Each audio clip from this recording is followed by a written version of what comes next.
right, business challenges. So U.S. to international Herbalife, POS systems, accessibility to internet, accessibility to process payments. So accept payments, make payments, so payment methods, and then also like accessibility to memory processes, potentially. So, okay, inventory for the month looks like, yeah, look. So not realistically, it wouldn't be like 2 canisters for the month for like an actual shop where customers come in. But inventory for the month looks like this, and then inventory going into the new month looks like this. Orders were placed on this date for specific inventory, and these are the products that were ordered. So like accessibility to such, if there are electronics available to do that, you can have that done. There's Herbalife resources, but then there's also systems like a POS system that will have inventory listed.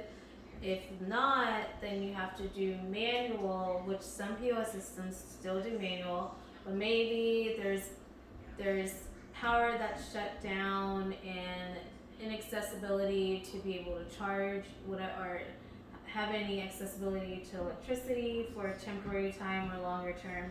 So with that, it has to be like written down and manually until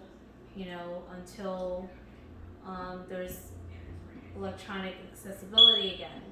And then with that, there's concern with potentially loss of information and data. So if it's in a system, it might be inputted there, but then some information or data might be lost. And then also comparison to actual physical inventory. So that's considered in potentially losses. And then also, because there's like a ripple, or there's like a wrinkle in the system, I guess.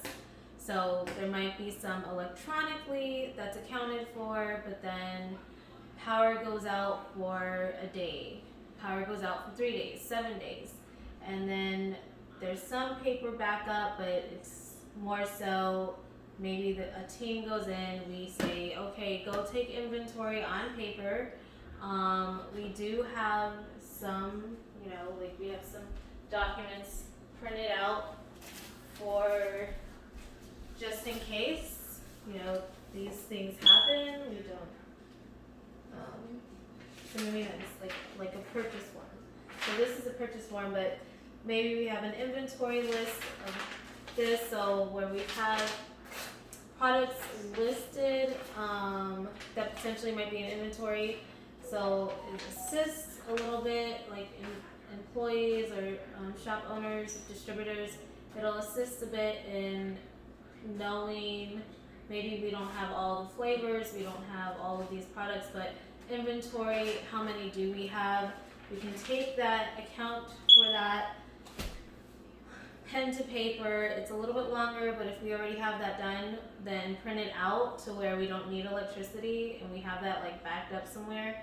That's useful for at least having inventory and prices, and potentially not having any kind of miscommunication, like a wrinkle in the system where it's disconnected and numbers are off. So that might be useful for shop owners to have a system like that in place, just in case, outside of like theft or anything like that, because those are also business challenges, theft occurrences, people,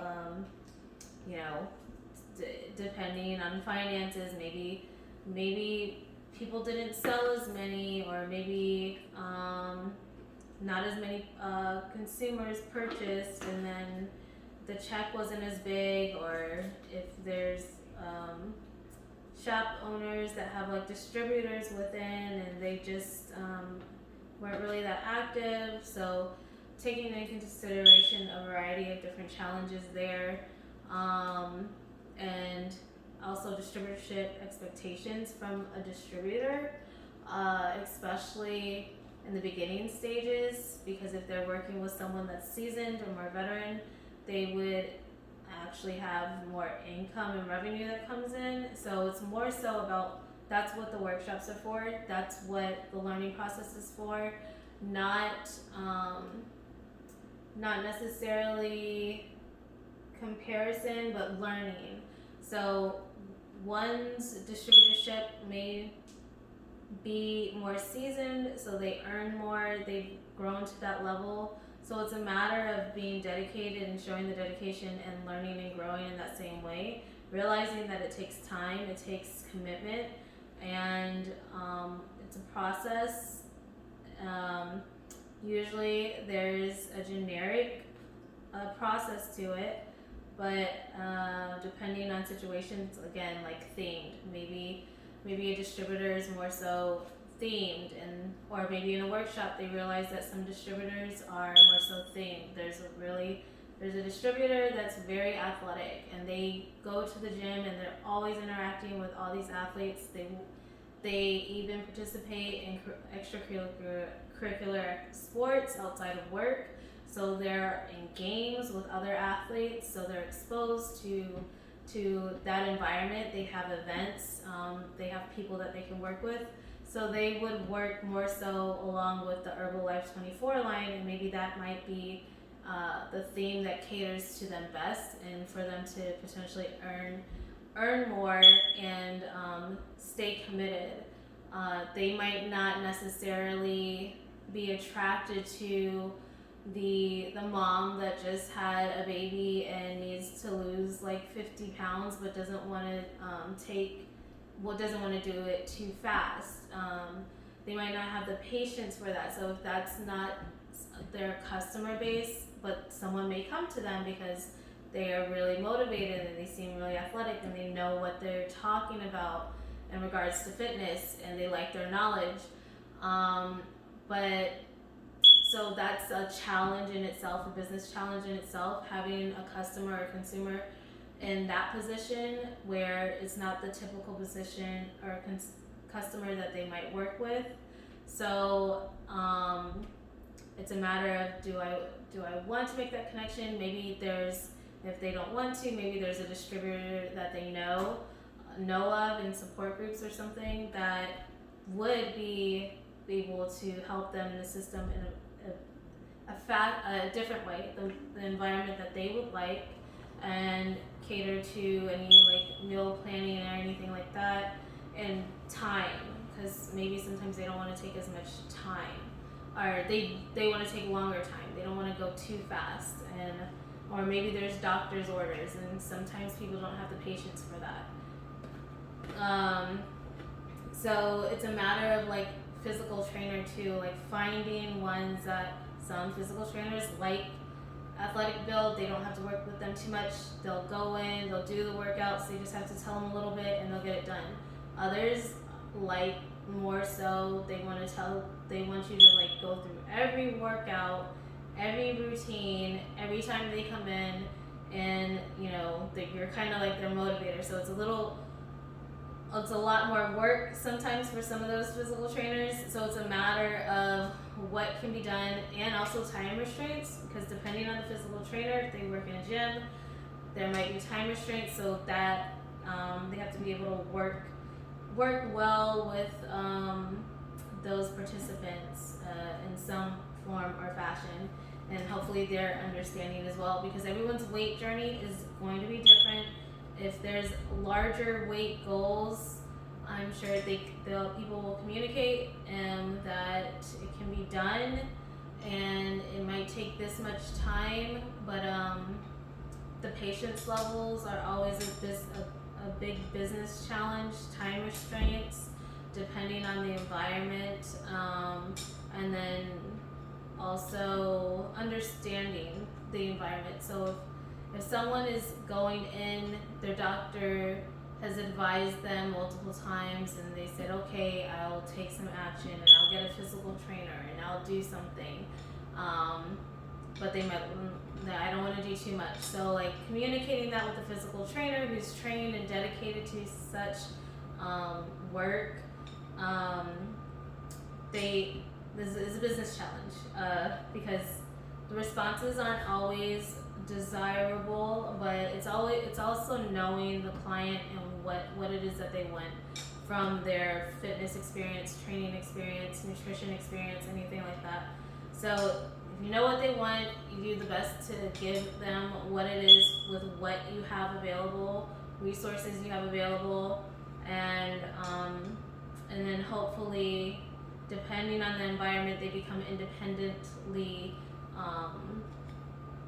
reliant on what the resources and knowledge and education that you've given them, and they come to the gym, and they might need a reminder from time to time on an app, maybe, if that's something that they do, or they might have apps available with automatic information. They learn, the app knows them, and they that's where you can do like calorie counting. So there's different systems in place that assist in the business challenges. It's just finding a niche for each client and what works best for most clients mostly.